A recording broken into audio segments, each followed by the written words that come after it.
Hi, everybody, and welcome back to another edition of the Beyond the Cage podcast. I'm your host, Jim Gramm. Alongside me is my co-host, Billy Brandt. On this week's show, we are going to recap UFC 191. We're also going to talk a little headlines.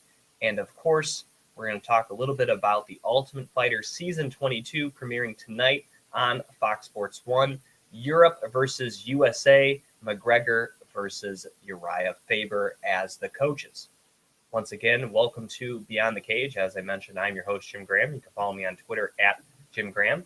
He is Billy Brandt at WBrandt21 on Twitter. And how's it going today, Billy? Good, man. The setup keeps getting better and better here, so it's nicer every time. Yeah, changing things up a little bit. Last week, I'm sure you probably listened, it was a little off, the sound was. So we tried something out, and so we changed it up again. And so this will probably be more of our permanent setup here. Podcasting the show. We also have good microphones, so it should be good, clear audio for everyone to listen, not only on here live on the YouTube version, but of course on the audio version available on iTunes and the Stitcher platform. So we'll have that ready to go as well. So let's go right to headlines. Not that many this week, but we'll talk. The Go Big press conference happened. It was not quite what I expected. I thought they were going to do more kind of like what they did with Time Is Now, where it was kind of unveiling the schedule a little bit towards the end of the year, but it was really just focusing on the fights from now until the end of the year. It really was not anything super major. Of course, Conor McGregor shined in this press conference, calling out. It just seemed like everybody at the press conference. Everyone except Joe Duffy, I guess, is the only guy who Joe Duffy was there. The last man to beat Conor McGregor. He was about the only one Conor didn't say anything to, nor did Duffy's personality. He didn't say anything, but other than that, he really took it over. And then there was a interesting moment by Daniel Cormier where it seemed like he was building his opponent Gustafsson up, by saying he's more than just the guy who almost beat John Jones. Focus on the positives and focus on that ass whooping I'm going to give him. So he kind of turned it right around on Gustafsson, but. You can watch the full press conference on the UFC website as well as the highlight video, which I watched, the 5-minute version. You pretty much get the gist of what went down. But it was cool that they did it, but I wish they would have nailed the schedule and made it a little more about moving forward than simply just the big fights coming up. Yeah, I kind of like how they're doing it now with the whole, breaking it into seasons almost. And they're, going to start doing, like they're doing now through December, whatever. And it really did, it blew me away looking at that stage, how many huge fights were coming up through December. I didn't realize all those were in this little gap. So we got a lot of exciting forwards. And, yeah, of course, Conor McGregor did what we expected and some, and he showed up and responded to everyone's answers because every question was about Conor. I think there's a few that weren't. So it was good and it was fun. So I don't know. I don't want to say without Conor how good it would have went because it seemed like it would have been kind of boring, ended sooner, but it worked out this time. I don't know if they can keep doing these conferences every time, though. Well, it obviously depends whether or not Conor McGregor is going to be a part of it. Yeah, exactly. One that makes a difference as well. But it was, like I said, I guess we will get then a conference probably November again announcing the schedule. They already did it once. I find it hard to believe they're not going to do that again. Yeah, I think they're going to start, assumingly, every 3-4 month period do one and then set all those fights up. So in regards to that, they announced that Robbie Lawler and Candice Carlin, which was originally supposed to be the main event for UFC 193 in Australia, that has been moved, and it will now be serving as the main event for the unofficially, I call it the New Year's Eve card, January 2nd, the first card of 2016, will be headlined by Lawler versus Condit. So cool, we still get to see that matchup just moved a little, but maybe about 6 weeks down. So no big deal there. Then with that, of course, we already talked about Ronda Rousey and Holly Holm will now be the main event of UFC 193. And also what was supposed to be on 195 will now be moving up. And I thought because it was moving up, her opponent wasn't going to be ready, that being Valerie Letourneau, who would be filling in for the injured Gadella, who kept on claiming she wasn't injured, but now she is. So it will now be Valerie Letourneau against Joanna Jędrzejczyk, and that will serve as the co-main event still to Ronda, but this time at UFC 193. And not 195. I don't think we talked about this last week. I think it just broke as we were doing the show. So, Billy, we'll get your thoughts first on Letourneau getting the shot here and now serving as the co-main event for 193. There's some other names I probably would have liked to see. It makes sense with that co-main. I think they're really trying to break that attendance record and make that fight card as big as they can. But it seems a little fast. There's a lot of names I'd like. Obviously, Paige doesn't think she's ready. I don't know where Rose Namajunas is. I haven't seen anything. She's fighting Angela Hill on 192 coming up here in a couple weeks. But so she already has a fight booked. Yeah, so it might have been the only reasonable option, so I guess it makes sense. And then to put it on that card and really try and break that attendance record, I understand that. It's like, let's just go for it at this point. So I'm excited either way. I love Joanna a ton, so I think she'll put on a good performance, and I hope Letourneau brings it. Well, the only thing that I guess they could have considered if they didn't want to make it a double women's main event is how long Gadella is actually out for. That's the thing I don't know. Obviously, he was out. Going to put her out long enough to not fight in November. I guess we know that. But if they would have had it at January 2nd, would that fight have still to take place if they didn't want? That's kind of what I'm thinking, because I think she would have been good to go. So the good news, though, is that because Letourneau's kind of jumping the line a little bit here, we know her next fight has to be Gadella, or if somehow she does lose, Gadella will get the next shot. Yeah. Regardless. So I guess that's the one good thing, and they can help build up the next contender, which we could see. Carla Esparza should be getting to the mix here pretty early in 2016. So that's a big player to kind of add back to the board for the strawweight division. Not to mention, Aguilar lost to Gadella, but she's still going to be highly ranked. She, I think, still factors in the division as well. Obviously, the surging Paige Vanzant. Randa Marcos hasn't fought since April. Yeah. She's highly up there. And even though she lost to Letourneau, I still think Burroughs is a major player. And not to mention what could serve as a number one contender shot, Tisha Torres against Michelle Waterson coming up in December. That fight, honestly, when it got announced, I kind of thought that's where they were going with it. It would be the next shot. Now things get kind of clogged up with Gadella getting pushed back, so we'll see where that goes if they each get another fight. But there's a lot of exciting things that can happen in this division, and I'm so excited to see where it goes in the next couple of years.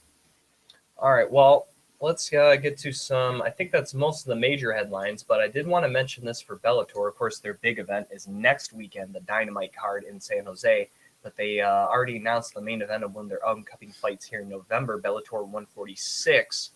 The main event has been announced. Melvin Manhoef, of course, kickboxing great, Pride legend, K1, Dream, all that stuff. He will be headlining another Bellator card, but taking on maybe some would consider an unlikely foe, as he will be taking on Hisaki Kato. If you don't remember Hisaki Kato, he's the man that knocked out Joe Schilling a couple of months ago at a Bellator event. So Bellator is kind of taking that rub from Joe Schilling and putting Kato in the main event against Manhoef, in which could possibly serve as Manhoef's last fight, especially if he once again is on the losing end. Yeah, this fight surprised me. I don't know where Kato came from, but I can't doubt the guy. If you knock out Joe Schilling, who's probably one of the best strikers out there, in the fashion he did it was amazing. So I'm really excited for this fight. I mean, it's going to be a war on the feet, at least. I mean, Manhoef, I think I've heard some people saying it's his last fight either way. I'm not sure how 100% that is, but man, this fight will be exciting. I don't know how I feel about the main event just because how Manhoef's sort of been, but it'll be an exciting fight, that's for sure.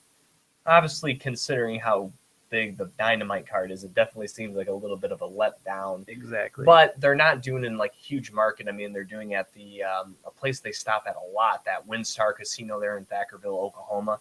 So obviously not a huge venue or a big travel destination. So that's not a bad thing to have, maybe a smaller event. Of course, that's the only fight that looks to be announced. I'm looking at an MMA Junkie article announcing the main event. I don't see any other fights. So we'll see kind of what gets picked up and added to it as well. So if it has a good supporting card, it might not matter if the main event's kind of a little shaky. It just seems Bellator is falling in this thing where they're going to do a huge card and then 3 cards that no one really talks about at all. Like Justin Wren fought the other night, or I think Wren, yeah. Mm-hmm. And he gets a big knockout. And it's like no one's even talking about it, and you don't even hear nothing about that event. And the next couple, and then there's a huge one, and then a few with nothing. So I don't know if they should spread it out more, or maybe it's working for them because the huge fights are definitely huge. Like they're falling, but it seems like there's a couple in between that just get completely forgotten about.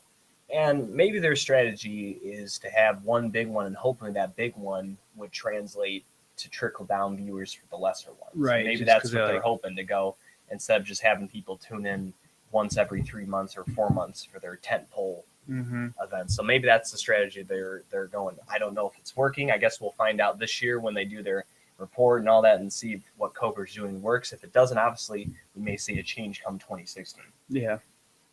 I mean, yeah, I'm definitely excited, though, because the big fights they've been having, they've definitely got me more interested in Bellator. But it's still, on those other cards, I still haven't been too much like, oh, Bellator this weekend. But we'll see. It's only just begun, and we'll see how far they can take it. All right, of course, as I mentioned in my opening spiel there, Ultimate Fighter 22 premieres tonight, Fox Sports 1. Once again, they're not going with a fight leading in. I think this is the third season in a row where they're not having a fight before the Ultimate Fighter premiere. And I noticed that for Season 20 and Season 21, and they also remarked that those intro numbers were lower than usual. And I was like, well, they don't have a fight leading into it. So I think it might have been a good idea to have a fight night leading into it or pairing it off with the fight night. So maybe they're hoping the McGregor rub boosts ratings and they might not need it. But I think that lead-in is nice to have, because if you're already watching fights and they're like, hey, there's going to be more fights on the Ultimate Fighter, you're more inclined to stay watch an extra hour or two for that. But we'll see. They've been building it up, obviously, with McGregor hype train. We'll see how it goes. But what do you, at least from this premiere episode, what are you expecting to see tonight on Fox Sports 1? I mean, who knows? Honestly, I've been hearing a lot more about McGregor not really being as big of a part of it as like most coaches. But I'm assuming they're just going to sell this thing completely on McGregor's banter and just let him and Faber talk a lot of crap and blah, blah, blah. But I'm excited. I love McGregor, and I can sit here and watch him talk trash all day. And that's mainly what I expect the selling point of this season to be, is just put the camera on McGregor, let him shine, hopefully put some shine on these fighters. I didn't know a lot of the names going in, like some of the seasons recently, but just a whole lot of McGregor show. I don't even know if it's good. I think this might have been too much. They probably should have held off. They're going to kind of burn it out, but we'll see. Like I said, the only thing that sucks is that he's not going to fight Faber. Yeah, that takes I feel like there's been, between Alpha Male and then obviously he fought Mendez, there's definitely something between him and Faber, and they're not going to meet in the cage. I honestly think they should have made it Aldo. I don't care if Aldo can't speak English. That's irrelevant, because the season was going to be built up on McGregor, regardless who he was going to coach against. I almost wish they would even if they couldn't have done Aldo, say they put Frankie or something, so the off chance that Aldo doesn't make it, you have all this build up already. But the thing is, they don't do that because Frankie doesn't talk a lot of trash. They're going to put someone that will go back with McGregor. So I don't know. Anyone that we had that potential, I know we have the potential of Faber, but I don't even think, even if it happened, it wouldn't be for a year down the line, because you got Aldo, Frankie, Mendez rematch. There's so much people that'd be ahead of them. All right, well, let's before we get to our recap of UFC 191, if you didn't know already, we updated our monthly rankings on our Facebook page, facebook.com/Beyond the Cage podcast. And if you haven't already liked our page, go and like it. And we updated the rankings. Not a huge month. August was. A few divisions had some movers and shakers. We kind of talked about the strawweight division, of course. That got some big movement, especially from Valerie Letourneau. Amanda Nunes jumped up quite a bit. We now have her ranked as the number 4 women's bantamweight fighter in the world. She jumped up big after her personally finish there of Sarah McMahon. I think she should have got the shot too. I mean, you see here, you have her above home by a decent amount, and I think she's been a lot more dominant. She got a finish. She should have got that title shot, but I guess that's a pointless point to harp on. Other than that, we officially dropped Ben Henderson out of our lightweight rankings because he's now fighting his second consecutive fight at welterweight. It's now not a one-off thing, so to me, he's no longer actively fighting at lightweight. So we dropped him out of the rankings. In to take the vacant spot is Beneil Dariush, and he checks in at number 10 to round out the top 10, which also includes Barboza, Michael Johnson, Will Brooks, going in order here, Eddie Alvarez, Tony Ferguson, Habib, Donald Cerrone, Anthony Pettis, and RDA the champ at the number 1 spot still. Yeah, that lightweight division's looking good. Just looking at it, man, I'm excited for this year. I really think Tony Ferguson will be a big run too. And other than that, none of the divisions really changed much. But to see the complete rankings again, go to our notes section on our Facebook page, facebook.com/Beyond the Cage podcast. You can check them out for yourself. We update those every month, so we'll update them again at the beginning of October. All right, let's get to UFC 191 this past weekend from Las Vegas, Nevada, Labor Day weekend in Las Vegas. And before we get to the fights, there's a lot of talk of this fight wasn't that big. The pay-per-view numbers haven't come out, but I can't imagine being that much greater, as this was the worst pay-per-view live gate the UFC has ever done in Vegas, which is incredible considering, the days of no one really going there and seeing it, and probably maybe Tyson's being a little ad for inflation and all that. To be a record low is awfully incredible. And you add in a holiday weekend where Vegas is usually pretty packed on holiday weekend. There was no shortage of not only people from Vegas with tourists there that weekend. So there's almost kind of no excuse to not sell out this event or be pretty close. Well, that's why I think. And I don't know if this is all on Mighty Mouse or what, but for whatever reason, it did not do well this weekend.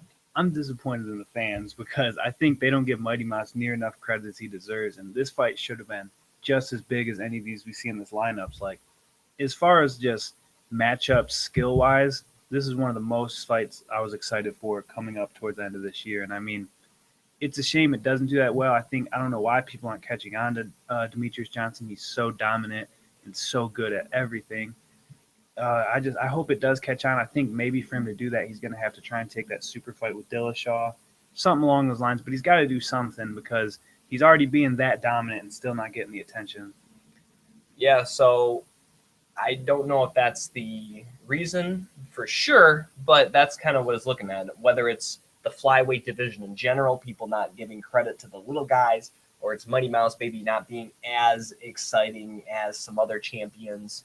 But regardless, it did not do well, and I wouldn't be surprised we see lower numbers. But like you said, it was a solid card around. It wasn't just simply Mighty Mouse and 4 other fights nobody cared about. I don't think you can say that. So getting to the fights, we'll look at the undercard real briefly. Joe Riggs wins a very interesting fight in his return to the middleweight division, as he caught a pretty nasty cut in the first round. The doctors let it continue. And then in the second round, caught an illegal kick while being a downed opponent, got kicked in the face. And you add that in with already having a pretty nasty cut, which most considered the fight should have been stopped already. They actually stopped the fight in the second round, and it goes down as a disqualification win. This was against Ron Stallings. So Joe Riggs finally gets a win in the UFC after how many years, but definitely not the way he planned. Yeah, I don't know, man. I don't know if it really moves him anywhere from here now. And I really like Ron Stallings because that dude showed up and fought, who was it? Uriah Hall on super late notice. Good, shows up to fight. So stinks for him, stinks for Joe Riggs. They don't really go anywhere. Maybe we can see him run this match again. That would be nice. I think it'd be cool to see. And, I mean, it still goes down to win, but, yeah, not the way he probably would have wanted to re-enter the division. Also, 2 I would consider upsets, as Raquel Pennington upsets Jessica Andrade, not only beating her, but submitting her in the second round. This is huge. I mean, she had that bulldog choke against Ashley Evans-Smith, the fight where I thought she beat Holly Holm. Now she beats Jessica Andrade. Raquel Pennington, she's starting to put things together. Now, I don't know if she can ever get to the title challenge, but she's at least someone I would consider a strong force now in this women's bantamweight division. Yeah, for sure. And the fight, I really want to see her get another chance at Holm. Obviously, Holm has the title fight coming up. We'll see how that goes, but I really want to see her get a rematch for that fight because I didn't like how it was scored. And, of course, Pennington was originally supposed to take on Liz Carmouche. That fight got changed. The fact that she was able to still work things out, beat a very tough fighter in Jessica Andrade, big ups to her, and maybe now we will get that fight against Carmouche. I still think, Carmouche is 2-4 in her last 6 fights, not exactly kind of as high as she was there when she fought Ronda for that first women's fight, but still a very solid competitor. I think someone that really would push Raquel Pennington. Yeah, that'd be a big win to get over. I mean, or if she could shoot a little higher. I don't know. They didn't book no one's for noon yet. I'm looking to see what they do with her because I think she deserves a big fight before maybe a title shot. Or wait, is Misha booked right now? I don't think so, but rumor has it they may do Noon's tape. But That's what I was gonna say. Think Then that has been booked yet. I'd rather that get booked actually and see the Liz Carmouche fight. But could see Pennington against someone like an Alexis Davis, if not Liz Carmouche. Definitely someone that's been there. That's a name that's solid. Maybe he's come and already fought Ronda. They have that to them, and just someone big that can really get over that hump to be in the top area. And speaking of upsets in the men's bantamweight division, John Lineker had to move up, couldn't make weight at flyweight. He takes on Francisco Rivera, a guy I considered on the hot streak. Ended up winning fight of the night, but it didn't go very long.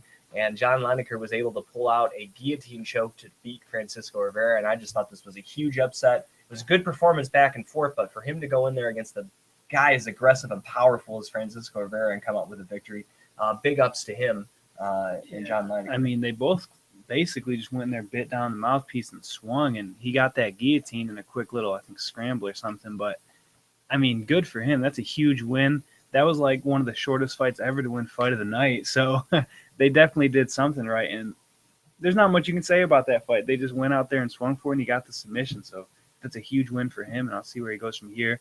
Maybe he keeps fighting up there and finds a home, or maybe he tries to win a couple and say, hey, I get it together and get my weight back. Ross Pearson was able, on the featured prelim fight, to pull out a win against Paul Felder, a split decision. Very good fight, very close fight. You really can go either way on this one, but the judges gave the nod to the Brit, Ross Pearson. Yeah, this one shocked me also, man. I had a lot of hype on Felder coming off that. Took a loss, but huge fight with Edson. So Ross Pearson gets a good win after. I don't really know what he's going to do now because he's sort of been going back and forth. Can't really put a bunch together, so we'll see where they put him now. And I wonder for Felder, because he took the fight against Barboza at short notice. This was only, I want to say, 5-6 weeks after that. I wonder how much, I mean, he didn't take serious damage, but I mean, he still fought Edson Barboza. He got hit with shots. I wonder how much that affected him in this fight. I doubt, there was no way he was as fresh for this Pearson fight had he not fought in July against the guy like Edson Barboza. 100%. He didn't take any like crazy, like, oh, how's he going to fight now shots from Edson, but when you stand up with Edson for 3 rounds, you're definitely still hurting. I mean, any leg kick or anything he hits you with is just nasty. So I'd like to see him take a few off, take a full camp, take a big fight, because he has all the potential in the world. Getting to the main card, it opened with Paige Vanzant against Alex Chambers. It comes out afterwards that Chambers blew out her knee in the second round.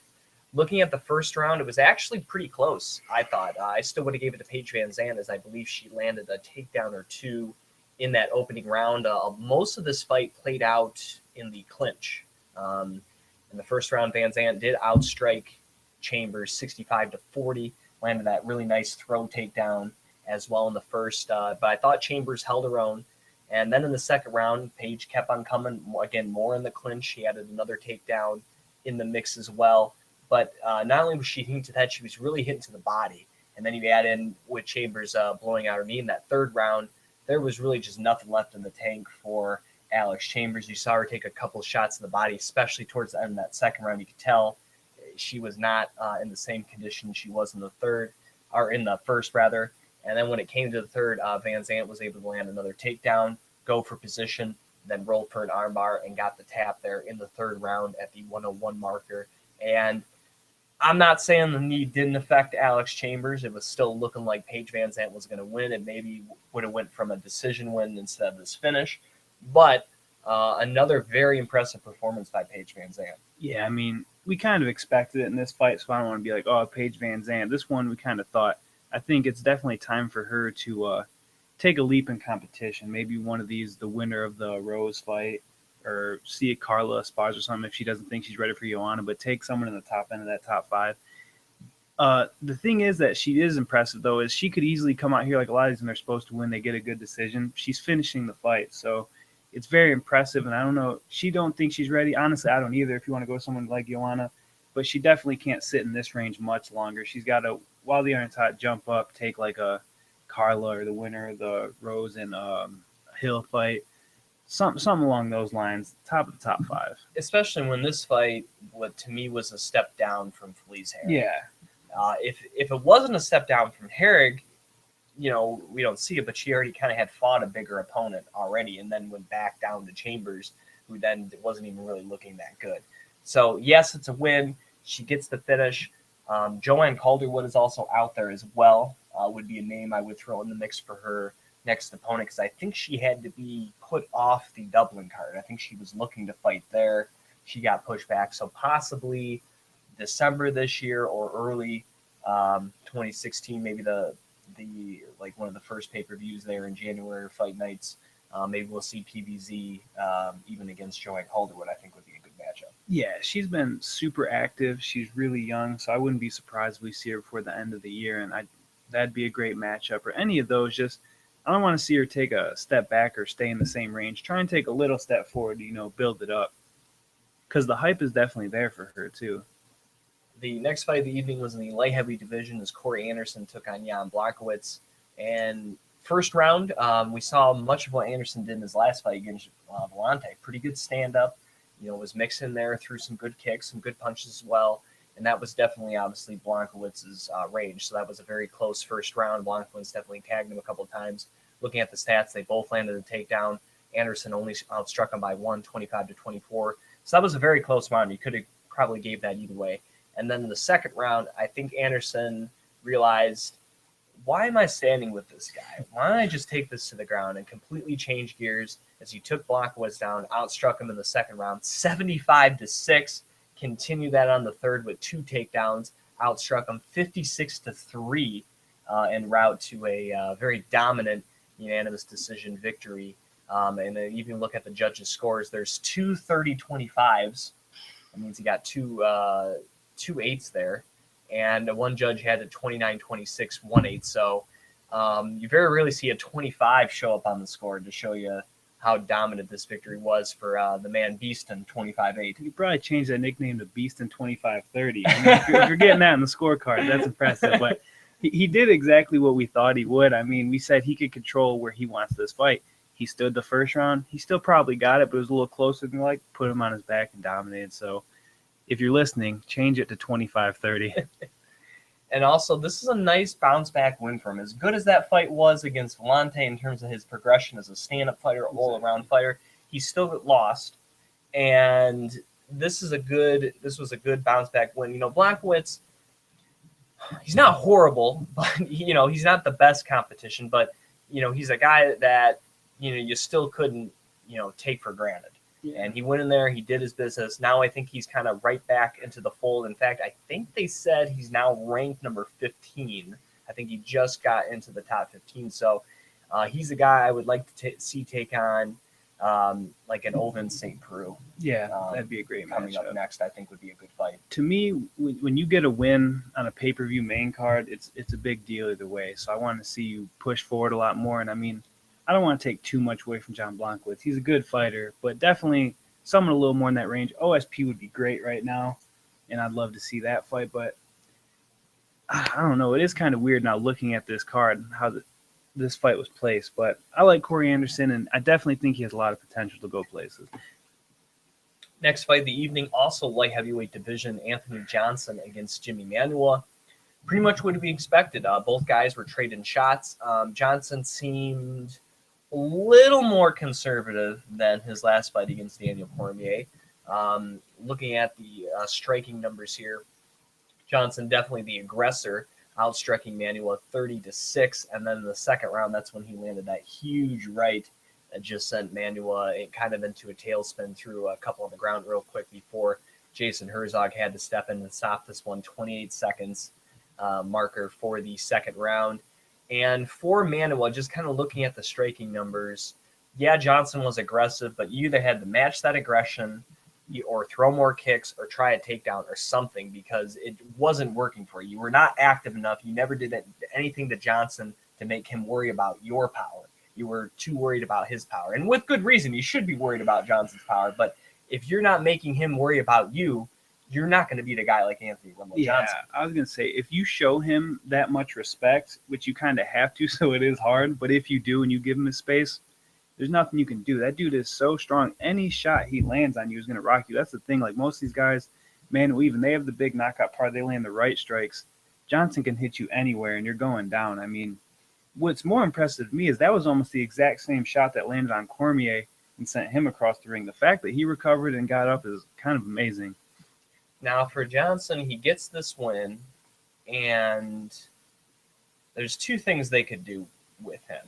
He either, one, gets the winner of Cormier and Gustafson, or two, I think he would fight then the winner of Glover or Patrick Cummings coming up in November if the champion wants to wait or is hurt after the fight, or if somehow John Jones gets back into the fold. To me, those are the two options for Rumble Johnson right now. I was going to say, this is kind of dumb because we don't know where John Jones is at. But I want to see that fight so bad. Even John Jones will probably come back, get an automatic title shot. But if for some reason they want to punish him and say, hey, climb your way back, not climb your way, probably one fight, just let him come back and fight Rumble. I want to see that fight so bad. I was so disappointed when it didn't happen the first time. And, yeah, that's the fight I want to see. But if John Jones isn't, I don't really know his situation. It's been really quiet about it. You don't hear much about it in the headlines. I don't know if they could automatically give him a rematch already to Cormier. It feels like it's been so soon. But it's probably the best option. And then the loser of Cormier-Gustafson can go on to fight the winner of Glover and Cummings. Exactly. And also, we got to factor in how it plays out between Bader and Evans. Yeah, because if Bader wins, there's a good chance he steps in, and that may force Johnson to fight, like I said, the winner of Glover Cummings. So, and then who knows? Because he's Rashad Evans, even though he's been off for so long, if he beats Ryan Bader, who knows? Maybe they throw in Rashad Evans in the mix, especially if Cormier wins, because those two Fox analysts have kind of been chatting back and forth. So I wouldn't be surprised if Evans, despite being off for all this time, may end up reasserting himself the picture if he takes out Ryan Bader. Yeah, I was going to say exactly that. Because of the Fox buildup and stuff, honestly, the winner of that fight might get the next shot because we've all seen Bader and DC go at it a couple times now at the press conference and whatever. Rashad Evans is Rashad Evans. He's been off forever, but if he comes back, gets a big win, they joke about it on Fox all the time fighting. So that actually might be the next one. And then you'll have Johnson fight the winner of Glover, and then you see that will be like the next in line, obviously, but that's thinking too far ahead. Co-main event of the evening in the heavyweight division as two former champs fought each other in Andre Arlovski and Frank Mir. Wasn't quite the fight we thought we were going to get, but I still thought it was overall pretty entertaining. Really, probably besides that third round. That was the only round that I think both guys were maybe a little tired at that point. But the first round I thought was very good by Andre Arlovski. I thought he did a good job keeping the distance. Mir did land a couple of good shots, but I think I would have gave that first round to AA as he outstruck. They both threw 30 strikes. It's very rarely see opponents throw the exact number of strikes. Slight edge for Arlovski, 20-18. Then the second round, we saw something that doesn't happen to Arlovski a lot. He got put on his back as Mir was able to land one takedown, outstruck him 25-17 with that ground control. Landed some nice damage before it got stood back up. I would have gave that round to Frank Mir. So I thought it was 1-1 heading into 3. Round 3 was really close. Mir landed a couple of shots there at the beginning, some really big shots. But then his failed takedown attempts kind of led to Arlovski really taking over that last 2.5 minutes. I thought was peppering a lot of shots. Seemed to be a little more fresher at that point in time. The stats back it up as he outstruck Mir 33-11. In that final frame, and I would have gave Arlovski the final frame, and he won unanimous decision, scoring 29-28 on 2 cards and a 30-27. Somehow he got in there by Adelaide Bird, so I'm not really sure what was seen there by Bird, but other than that, maybe expected a little quicker. You even hear Arlovski in the post-fight press conference and the backstage interview he did with Megan O'Bally, that, he thought his cardio was good, but, he was a little more tired than he thought, and he didn't expect Frank to come at him as much. He thought he was going to try more takedowns instead of kind of really coming at him and being aggressive with the stand-up. And I think for Frank Mir, a guy that historically has fought quick fights, you kind of see why he faded towards the end. But I thought he fought admirably, just faded towards the end there, and Arlovski, being the more conditioned guy, was able to outlast him. Yeah, that seemed to be what the edge was on this fight. And this one really disappointed me because I had so much on really both of them coming back and making these runs. Definitely Arlovski, because I think he was a little closer to a title shot. His was a little more dominant because he knocked out the number 3 guy in the world. But they definitely had some returning hype. I didn't want to see either of them get derailed. But they kind of both derailed it a little bit by this fight being what it was. And then you got Verdum saying he's not fighting till March. So it really puts him in a weird spot where he's going to have to take another fight for sure. I don't know who they give him. But, yeah, he edged out Frank Mir, and I don't think it does much for either guy. I think Mir still has a little hype. It's not like he took a bad knockout loss or anything. Arlovsky still keeps winning, but he takes another big fight, someone in that top 5. Mir probably someone on the back of the top 10. Well, if the rematch between Kane and Verdum doesn't happen until March, if that ends up being the plan, the option obviously would be either the winner of Stipe and Ben Rothwell coming up in October, or the winner of Dos Santos and Overeem in December. Those would be the next 2 biggest fights on the horizon. Of course, people are going to talk, oh, but they're going to sign Fedor. He's going to fight Fedor. I feel like if that was going to happen, all these rumors, I feel like it would have happened already. Now, I'm not saying it won't happen, but they had the perfect opportunity at that Go Big conference to announce Fedor being signed. So I don't know how serious these talks have been. I haven't heard anything from Dana White saying they're close to signing him or figures have been sent out or whatnot, like it was the first time they were trying to do it. So to me, if there was a serious discussion, Dana White would be the first person to come out and say that we're either close to signing him or whatever. The only thing is that I could see that would make sense is they're rumoring that his return will be UFC 200. So I could see why they would wait, keep this all a secret, and then unveil it like UFC 200, the return of Fedor finally fighting in the UFC, all that. But if not, there's no reason it shouldn't have been announced by now. And I don't see him messing around in this mix because that's so far away if he's coming in UFC 200. So I don't know what they're going to do with him, if they even signed him. But we'll see. If it's not UFC 200, I really don't know why it's not been announced yet. Main event of the evening, John Dodson against Demetrius Mighty Mouse Johnson for the second time, a rematch of their fight a little over 2 years ago, in which most called it the toughest fight Johnson has had in his run as flyweight champion. But this time around, made it look pretty easy as he was able to defeat John Dodson by unanimous decision, scoring 49-46 on 2 cards, 50-45 on the other, outstriking Dodson 163-108. He also coupled in 4 takedowns to just 1 officially for Dodson.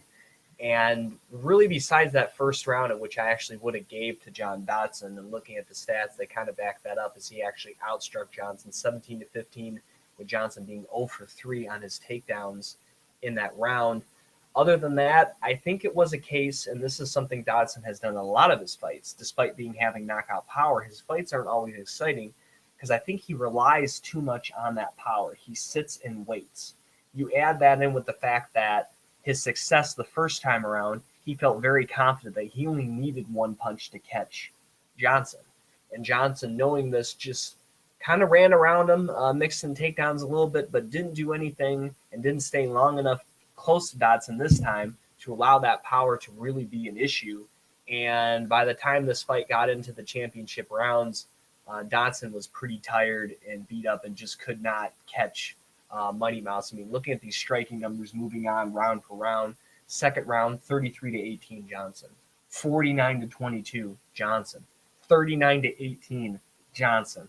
In the 5th round, he did get outstruck 33-27, but 2 of his 4 takedowns were in that 5th round to help him secure this fight. And Dodson, to me, just didn't have a good game plan.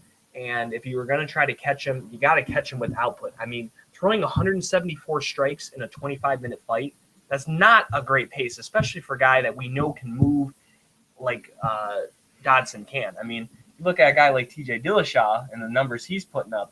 If you were going to catch Johnson, you got to throw more output. Not saying everything has to be 100%, but you couldn't go in to that fight thinking that you were going to throw 175 strikes, which is, I think, 35 a round. That's not really that much, and was going to be enough to beat a guy like Mighty Mouse Johnson. Yeah, the thing with Mighty Mouse is no one can keep up with him. When it gets in those championship rounds, if you slow down the littlest bit, it don't even have to be that noticeable like your gas, just the littlest bit, he's still there, and he's still just how he was round 1. It's really amazing. But, I mean, it's weird that I think they both kind of showed improvements in this fight. I feel like Mighty Mouse shut him down completely. Didn't get dropped or rocked or anything this fight. Didn't really let him touch him. Dodson did a really good job of defending all the takedowns. Or even if you look at like the 5th round of the last fight, Dodson was getting pretty beat up. He was just against the cage, covering up, taking shots. He didn't get in too deep trouble either. So he did things, but it also limited his offense almost, I think. So it's weird. They both kind of took a good route, but Demetrius is just too good. He's too consistent, and he does what he does. He stays out of the way, and he puts the output. Now, of course, we already mentioned the low gate and probably low pay-per-view numbers, and people are kind of blaming Johnson for it, but Johnson is who he is. He's not going to change now. He's not going to be a guy that talks a lot of trash. He's not a guy that's going to go in there and fight recklessly and just throwing bombs and going out for finishes all the time. The guy is almost 30 years old now. He's been fighting in the UFC for, I believe, 5 years. He's not going to change his style. He's not going to just all of a sudden go out there and knock a dude. So if people think that he has to change, that's fine if you think he has to change. He's just not going to. He is who he is. I mean, that's Demetrius Mighty Mouse Johnson. He's a mild-mannered guy. He goes in there, he says he likes to work hard, and that's what he does. That's just what he's going to do. And he's going to outwork people. If he gets to finish, great. He doesn't care. He's going to go in there and compete, and he's trying to be the best. And I think he's doing that just as good as anybody, if not better than anyone else in this sport. Yeah. So if you don't like it, you don't like it. I'm not going to blame anyone for sitting here and saying they don't enjoy Demetrius Mighty Mouse Johnson, because I think it's to the point where I'm not going to bash on people for that. People like who they like. If they don't like Mighty Mouse Johnson's technical style, they don't like it. There's nothing that I can say, or there's probably nothing Mighty Mouse can say that's probably going to make them change their minds. No. I understand that. But for the UFC, they're going to have to realize that the majority of people either don't like him or this division that much, and it's probably just not a good idea right now, unless for some reason he changes his style to a more casual, friendly style, is what I should say. He'll have to be the co-main event from now on, or just main event of Fox cards, or non-pay-per-view cards. That's more what I'd like to see, because if you look at his numbers consistently, I think they've been really low. I think the one was probably good, but that was the McGregor-Poirier fight too, and a lot of people were hyped on that card. And then he was the co-main event for the Jones, I believe, Vitor card. Might have been it. So I would like to see him honestly headline Fox cards. I think it brings him to that casual market. If you look into him too, he's a real good dude. I don't see why. He's pretty funny. If you look at his post-fight speech, I was laughing, talking about how pretty he still is. And he's so dominant. I really don't get what it is. I don't think it's people not liking him. I think it might just be the little divisions and the fact that he gets finishes, but he's not knocking everyone out clean or like stuff like that. So for him, maybe he'll just keep growing over time, because like if you look at people like Mayweather, how huge he is in boxing, there's nothing exciting about him. I know he talks a lot of trash and he has that type of element, but usually dominance will win people over eventually. So if he just keeps at this, maybe moves up, takes a super fight, something like that, it'll grow over time. But for now, I'd like to put him on a headline of a couple Fox cards, something like that. And also, I would imagine he has a pretty good following in his home state of Washington. I think he had that fight in Vancouver, which I think was the Bogatinov fight. All right. But I don't think he has headlined in Seattle. Why don't they just have him do every fight in Seattle? Because there's going to be good crowd reaction. And they've done a Fox show, I believe, in Seattle. I think they did Benson there. Yeah, so just have him fight in Seattle. Just every fight, go to Seattle. I think it's a good market. Let's get that straight. You got a lot of good money out there. You're going to sell. He's headlining. He's their hometown guy. There's quite a few other people from Washington as well. You mentioned Ben Henderson. I believe Misha Tate's originally from the state of Washington. I'm probably missing Michael Chiesa, Juliana Pena, Sam Cecilia. Yeah. I'm probably even missing some people here, but those are the ones that are coming off the top of my head. So they got some people they can bring in there, and obviously, the alpha male people there. Sacramento's not far from there as well. So, it's still West Coast, so not a lot far from those people that train in Vegas and California and whatnot. So they just have him permanently fight in Seattle every 3 or 4 months. If you see like a lot of these dominant champs, they get to fight in their home. You see Silva fighting in Brazil, all this other stuff. Like, why not for him? He's that dominant. Let him fight in his home. And, like, he deserves it. He's that good. He'll probably do a lot better gates, like you're saying. Why not? I'm going to double check here and see if I can see because 191 was in Vegas, 186 was Montreal, 178 was Vegas, 174, like I said, I believe was Vancouver, so kind of his hometown, close. Fox 9, that was the Chicago fight. I think, no, UFC on Fox 9, that was the Benavidez one. I forget which one was on in Chicago. 152 was Toronto. The FX card definitely wasn't there. FX Alvarez versus Campman. No, that wasn't there. UFC Live, that was not there. But yeah, I don't recall any of these being. I'm double checking here on the location. Fox 9 was Sacramento. Okay. When he fought Moraga was his hometown, Seattle. I think so. I think that's the only one there. And then the Dodson fight was Chicago. Okay. So yeah, he fought in there once in Seattle, but maybe doing more of those style events for him. So we'll see what happens with Mighty Mouse Johnson, but he moved up the pound-for-pound rankings. He's now number 2. Aldo's still 1. Weidman now being number 3. I don't really disagree with that too much. I don't like Weidman at 3. But I don't like – that's why we as Beyond Cage don't do pound-for-pound. I don't like doing it because, to me, it's semantics. The guy's the number 1 in his division. It doesn't matter how you think he's that much better than the guy in the other division. Because they're never going to fight, especially when it's like Mighty Mouse and Chris Weidman. Right. You know, because I usually when I go for pound, what I do is I try to go how many wins they have in a row. I look at that. And then if they are the champion, what's their number of defenses? So that's kind of really all I do with pound. That's why I really don't like doing it. Yeah, and there's so many things that factor in. I mean, some divisions are a lot more stacked at times. You never know. I mean, I do give Weidman a little more credit. I feel like the people he's fought has been insane, but I don't know. Pound for pound is kind of a ridiculous thing. All right, before we end, of course, we got to mention our friend AJ Hillier at MMASignaturesUSA.com, the best place to get autographed MMA memorabilia. Well, of course, we got to mention it again because it's coming up here. We're less than a month away to his MMA Classic Expo, the first ever event. 2 days, October 3rd, October 4th, Syracuse, New York. Huge lineup of MMA superstars. He's getting, and also he's going to have a UFC 1 viewing party with some of the fighters from UFC 1, including co-founder Art Davie. They're going to have an MMA style roast with UFC Hall of Famer Dan Severn. There's going to be some grappling tournaments going on, just a whole bunch of stuff.